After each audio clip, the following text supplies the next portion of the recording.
Indah. Yuk kita saksikan dulu ada tayangan berikut ini nih tentang Pondok Mertua Indah. Apa sih ini dia? Subhanallah, itu punya mertua yang luar biasa. Mau ngasih ke Masya Allah. mertua, udah dikasih belum istrinya? Nah sebenarnya adabnya gimana sih ketika seorang anak laki-laki punya penghasilan, pengen ngasih ke mertua, pengen ngasih ke ibunya gitu ya.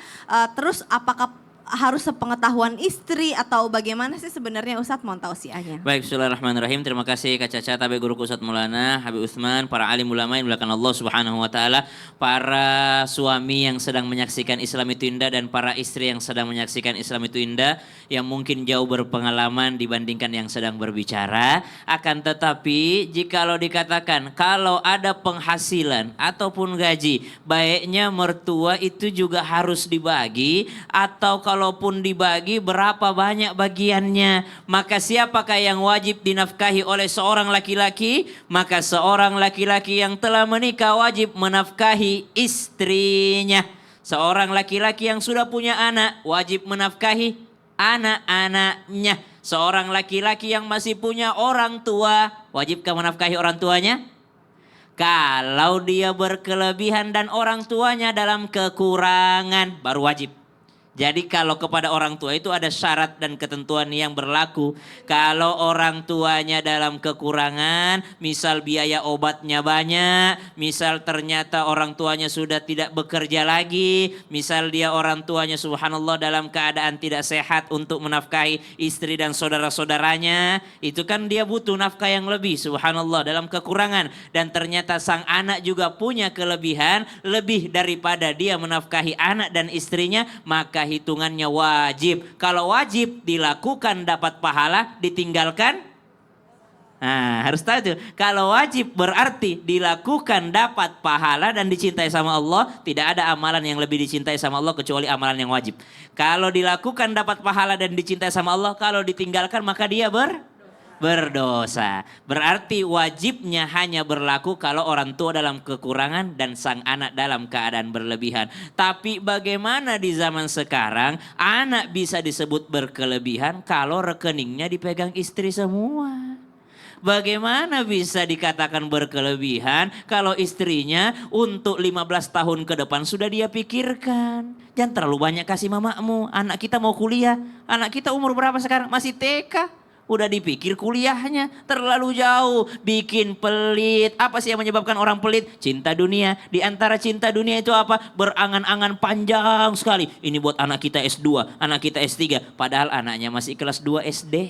Subhanallah. Maka cinta dunia dengan angan-angan yang panjang biasanya bikin dia menjadi menantu yang pelit kepada mertua. Akhirnya kalaupun berapapun dijatahkan kepada sang mertua, usahakan itu untuk memuliakan mertua. Sesedikit apapun kalau untuk memuliakan insya Allah berkah. Tapi sebanyak apapun kalau untuk menghinakan maka itu tidak ada keberkahan di dalamnya. Ada juga anak ngasih banyak ke orang tuanya tapi menghinakan. Nih mah jangan telepon-telepon lagi ya. Naudzubillahi min dzalik. Nih mah udah dikasihkan jatah bulanan kemarin. Ngapain sih minta-minta ini lagi? Subhanallah. Itu sebanyak apapun kalau kau tidak memuliakan tidak ada berkahnya. Tapi sesedikit apapun kau kasih. Tapi kalau kau muliakan orang tuamu itu pasti ada berkahnya. Masya Allah, tabarakallah, jazakallah khair. Kasih tepuk tangan dulu dong Bu.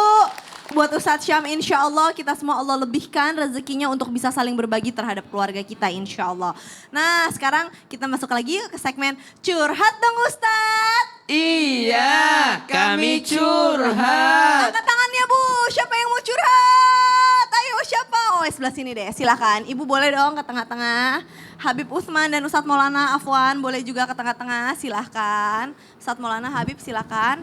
Yuk, Ibu siapa namanya, dari mana? Ibu Ani Normasari dari Majelis Taklim Rahmatul Lil Alamin, Babakan Panjang Cibadak Sukabumi. Oke, Ibu Ani mau curhat apa nih, silahkan. Bismillahirrahmanirrahim. Assalamualaikum warahmatullahi wabarakatuh. Waalaikumsalam warahmatullahi wabarakatuh. Izin curhat Ustadz.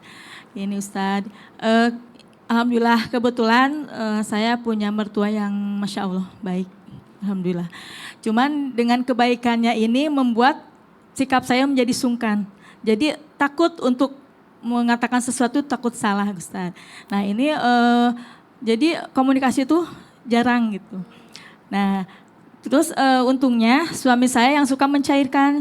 Cuman kalau beliau tidak ada, jadi komunikasi pun masih seperti ini Ustadz. Nah pertanyaan saya Ustadz, bagaimana cara memperbaiki sikap saya ini? Jadi takut menjadi menantu yang durhaka Ustadz. Jadi kalau keterlanjutan seperti ini, bagaimana Ustadz? Canggung Cara gitu memperbaiki ya, jadi mau canggung. ngomong sama ya. mertua tuh canggung rasanya. Iya. Silakan Ustadz Maulana. Sebelumnya kita berikan aplaus dulu buat Ibu yang luar biasa. Hati-hati, hati-hati. Kenapa hati-hati? Mertua yang kita anggap baik dan sebagainya membuat kita kadang-kala malas untuk mau berbuat baik. Merasa bodoh. Itu tadi, itu yang dirasakan ibu.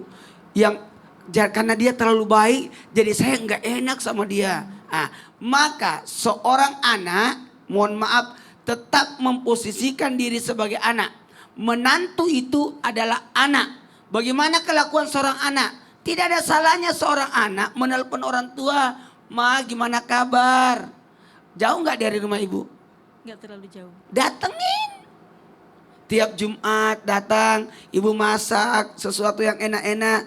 Tahadu tahabu, saling menghadiahi tanda cinta. Masak, kalau ibu masak, bawain orang tua, mau makan apa Ma? Aku nanti masakin. Gitu aja, buatkanlah makanan yang membuat dia senang. Bu, Ya Ustadz. coba sapa mertuanya. Eh, Panggilannya apa? nenek. Oh, panggil nenek. Iya. Nenek untuk anak-anak. Ya silakan nenek. Nek. Buat nenek, maafin anak menantumu ini ya.